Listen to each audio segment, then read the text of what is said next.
Hey, what's up? It's Stephen A. Williams, president and founder of the creditrepairshop.com, here to answer another YouTube question. Very good question, one that I get a lot.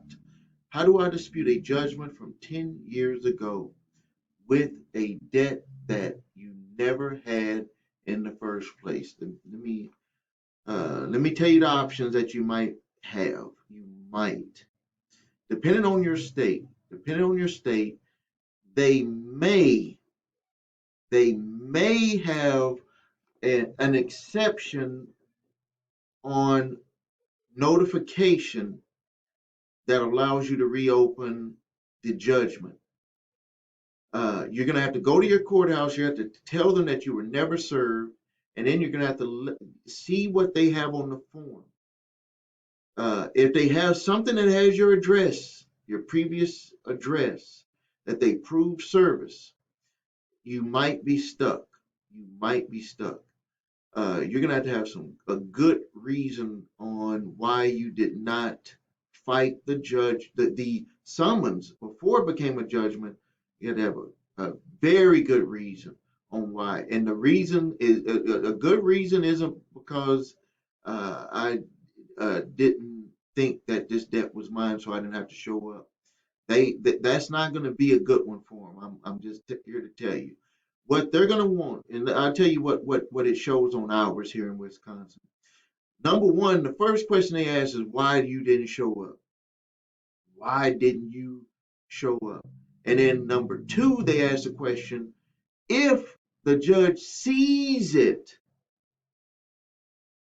in your favor to reopen, why do you believe it would not be a judgment again?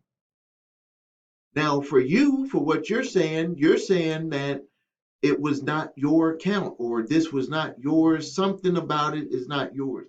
So you're going to have to do that footwork. You have to go downtown, go to the courthouse, go to the clerk, show them your case number, and say, is there any possibility for me being able to reopen this? Now, they may not reopen it, and then let me tell you the option number two that I believe will work for you. That's why I always like doing these because it's like expanded thinking. The more you run, not you don't run the problem through your head, you run solutions to the problem. So we know his this person's problem, they have a judgment. So that don't focus on the judgment, focus on the solution. So first solution I just went over. Next solution, if this debt is truly not yours, what you should do is you should file a formal ID theft complaint against the company that got the judgment against you. That could potentially make that go away very fast. We just had one that where we did ID theft on a court case that was coming up for the individual, and all of a sudden, when he went to the virtual court session, he said, your stuff is dismissed. It got dismissed so fast that, like, this is crazy.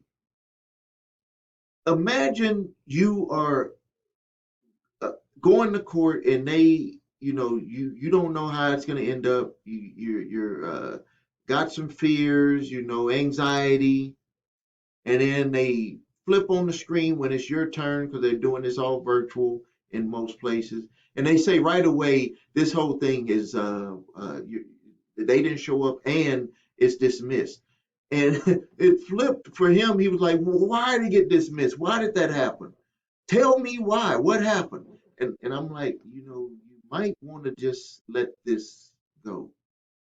Let this go. It's dismissed. Pretty sure you're going to get a document in the mail saying what happened. No, I wanna find out why. I wanna beat them up some more. But you may not get to that. But your situation could be the same way.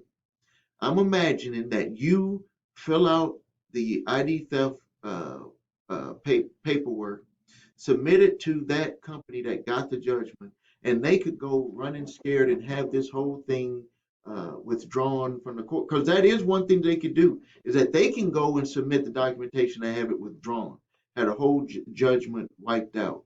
They can do that with a sheet of paper. They can do that. So that's the steps that I would take. Is first, well, if it's not yours, if this whole thing is just simply not yours, you need to do both of those steps. You need to go down to the courthouse, see about reopening, and then you need to get the documentation to file for ID theft, get a police report, submit that to the company. They will probably wipe that whole thing clean and cancel that out if it's not yours in the first place, which is quoting what you put here on YouTube.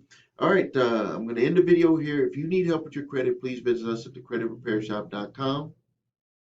Uh, Watch the video, What Makes Us Different. If you can follow that process, we invite you to become a customer.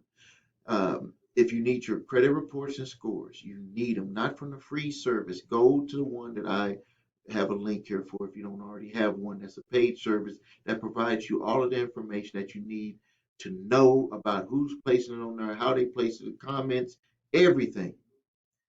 Go to your3scores.com. The link is below this video. If you need the cease and desist collection activities letter for debt collectors that are trying to come after you before it gets to this judgment phase, I give you that letter free below, and also the debt validation letter, and also the cease and desist letter, and the statute of limitations on debt letter. All those links are below this video. So thank you for your time. Please like this video if you thought the content was valuable. Thank you.